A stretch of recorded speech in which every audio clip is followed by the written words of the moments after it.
بسم اللہ الرحمن الرحیم۔ السلام علیکم۔ ابرار رشید آپ کی خدمت میں حاضر ہے، اور سب سے پہلے تو آپ سے درخواست کہ اگر ابھی تک آپ نے چینل کو سبسکرائب نہیں کیا تو سبسکرائب کر لیجئے، جو بیل آئیکن ہے اس کو ضرور پریس کیجئے گا، ویڈیو لائک کیا کریں، شیئر کیا کریں، کامنٹ کیا کریں۔ اس وقت آپ یہ سمجھ لیجئے کہ پاکستان تحریک انصاف کو دو دھچکے پہنچ چکے ہیں، اور دونوں خیبر پختونخوا کے حوالے سے ہیں، اور پاکستان تحریک انصاف کا شروع سے یہی وتیرہ ہے کہ نہ کھیلیں گے نہ کھیلنے دیں گے، یعنی نہ کھیڑیں گے نہ کھیڑن دیں گے۔ یعنی آپ اندازہ کیجئے وہ وقت جب بجائے تحریک عدم اعتماد کا سامنا کرنے کے اسمبلیاں توڑ دیں، اس کے بعد اسمبلیوں سے استعفے دے دیے، جو بھی وہ اب تاریخ کا حصہ ہے، اس کو دہرانے کی میرا خیال ہے کوئی خاص ضرورت نہیں ہے۔ لیکن اب بھی کہیں پر یہ سوچ ہے، کم از کم عمران خان کے ذہن میں یہ سوچ پختہ ہو گئی ہے کہ وہ جو جارحانہ پالیسی اپنائے ہوئے ہیں، اس سے ایک تو ان کی مقبولیت میں اضافہ ہو رہا ہے، اور دوسرا یہ ہے کہ وہ پاکستان کی اسٹیبلشمنٹ کو دیوار کے ساتھ لگانے میں کامیاب ہو جائیں گے، اور بالآخر اسٹیبلشمنٹ مجبور ہو کر ان کے قدموں میں آ گرے گی، ان کے ترلے کرے گی، ان سے کہے گی کہ حضور جو کچھ ہم سے ہوا آپ ہمیں معاف کریں، جو آپ سے ہوا ہم آپ کو معاف کرتے ہیں، چلیں پھر سے وہی کھیل کھیلتے ہیں جس کے امکانات نہ ہونے کے برابر ہیں، معدوم ہیں۔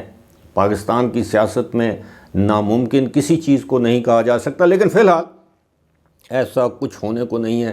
جو شخص بھی، ہماری تاریخ ہمیں بتاتی ہے، پاکستان کی ریاست سے اپنے آپ کو بالا سمجھتا ہے، ریاست کے ساتھ ٹکراتا ہے، اس کے سیاسی مستقبل سے ہم آگاہ ہیں، چاہے وہ ذوالفقار علی بھٹو ہو، چاہے وہ جنرل پرویز مشرف ہو، میاں نواز شریف ہوں، بے نظیر بھٹو ہوں۔ ماضی کی تاریخ ہماری بڑی تلخ ہے، اس کو بھی دہرانے کی ضرورت نہیں ہے، لیکن کبھی نہ کبھی آپ کو یاد دلانا پڑتا ہے کہ ہمارے ملک میں اسٹیبلشمنٹ ایک اٹل حقیقت ہے، اور اس کو قابو اسی وقت کیا جا سکتا ہے جب ہمارے سیاستدان جو ہیں وہ اپنے کردار سے عوام کی خدمت کریں گے، عوام میں پاپولر ہوں گے، پاپولر ڈیسیژنز لیں گے، ملک کو ترقی کے رستے پر گامزن کریں گے، پھر وہ ڈکٹیٹ کر سکتے ہیں۔ بالکل اسی طرح جس طرح ترکی میں طیب اردوغان نے کیا۔ آپ کو پتہ ہے کہ استنبول کے میئر سے وہ شخص اٹھا، اور پتہ نہیں اب کتنی مرتبہ صدر وہاں کا منتخب ہو چکا ہے۔ فوج نے طیب اردوغان کے خلاف بغاوت کی، عوام سڑکوں پر نکل آئے۔ ایسا پاکستان میں نہیں ہوتا۔ اس کی وجہ یہ ہے کہ سیاستدانوں میں کمزوریاں ہی اتنی زیادہ ہیں۔ اگر عمران خان اتنے پاپولر ہوتے تو شیر افضل مروت کو یہ نہ کہنا پڑتا کہ آج مجھے 30,000 بندے دے دیں تو دیکھیں میں اس فوج کے ساتھ کیا کرتا ہوں۔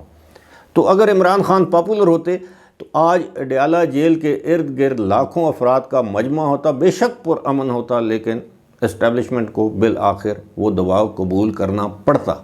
ایسا نہیں ہے۔ اب آپ کو پتہ ہے کہ خیبر پختونخوا اسمبلی میں بھی جو ہے وہ سینٹ کے انتخابات ہونے ہیں 2 اپریل کو، اور گورنر نے اجلاس بلایا، اسپیکر نے، حکومت نے پہلے اجلاس نہیں بلایا تاکہ وہ ارکان جو مخصوص نشستوں پر منتخب ہوئے ہیں، جن کی تعداد 24 ہے، وہ حلف نہ لے سکیں اور سینٹ کے الیکشن میں ووٹ نہ ڈال سکیں۔ اب یہ اس سے بڑی حماقت کیا ہو سکتی ہے؟ انہیں پتہ نہیں ہے کہ جب اگر ہاؤس کمپلیٹ نہیں ہوتا، لوگوں کو ووٹ کے حق سے محروم کیا جاتا ہے، کہ سینٹ کے انتخابات ملتوی بھی ہو سکتے ہیں، اگلی تاریخ کو ہو سکتے ہیں۔ اب ہوا یہ کہ اس کے بعد گورنر نے اجلاس بلایا، حکومت نے اس پر کوئی کان نہیں دھرے، اپوزیشن پشاور ہائی کورٹ میں چلی گئی۔ پشاور ہائی کورٹ نے گزشتہ روز یہ فیصلہ دیا کہ اسپیکر کو ہدایت کی کہ آپ فوری طور پر اجلاس بلائیں، اور جو نومنتخب مخصوص نشستوں پر جو منتخب ہونے والے ارکان صوبائی اسمبلی ہیں، ان سے حلف لیں۔ ابھی تک اجلاس نہیں بلایا گیا، تو دوسری جانب الیکشن کمیشن آف پاکستان نے یہ بات واضح طور پر کہہ دیا ہے، اس بات کا عندیہ دے دیا ہے کہ اگر خیبر پختونخوا اسمبلی کا اجلاس نہیں بلایا جاتا، نو منتخب ارکان کا حلف نہیں لیا جاتا، تو سینٹ کے انتخابات خیبر پختونخوا میں ملتوی بھی ہو سکتے ہیں۔ یعنی آپ انگلی کے پیچھے سورج تو اپنا چراغ تو شاید چھپا سکتے ہیں لیکن سورج کو نہیں چھپا سکتے۔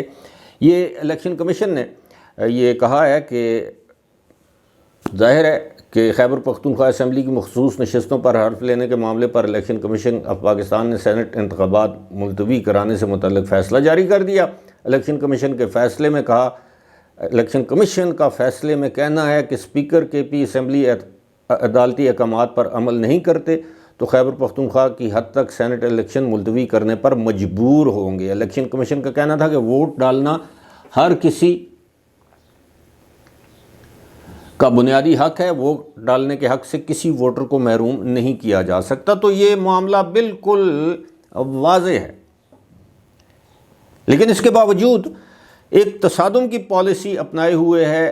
وہ پھر وہی بات ہے کہ ہاٹ اینڈ کولڈ بلوئنگ ہوتی ہے۔ کبھی وزیر اعلیٰ کہتے ہیں کہ میں مرکز کے ساتھ مل کر کام کرنے کے لیے تیار ہوں، اور وہ روڑے تو خیر وہ اٹکائیں گے، لیکن اس کا نقصان کس کو ہو رہا ہے یا مزید ہوگا؟ پاکستان تحریک انصاف عرف سنی اتحاد کونسل، اب تو سنی اتحاد کونسل کہنا چاہیے کیونکہ صوبائی اسمبلی یا قومی اسمبلی پارلیمان میں جتنے ان کے ارکان ہیں ان کا تعلق جو ہے وہ سنی اتحاد کونسل سے ہے، سوائے چند افراد کے۔